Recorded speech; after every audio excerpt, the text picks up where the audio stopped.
ครึ่งแล้วเพชร2 ทุ่มครึ่งแล้ว2 ทุ่มกับ 36 นาทีแล้วเกาะลอยยามค่ำตรงนี้เลยปู่เคยมานั่งรับลมชมบรรยากาศยามค่ำหลังจากกลับมาจากเกาะสีชังเกาะสีชังบรรยากาศที่เกาะลอยยามค่ำชิวเรากลับบ้านแล้วของปู่อยู่กับหลานชายกับเจ้าจ๋าอันนี้ที่เกาะลอย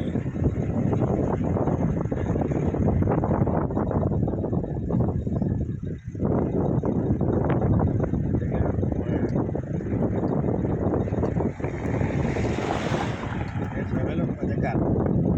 ชอบไหม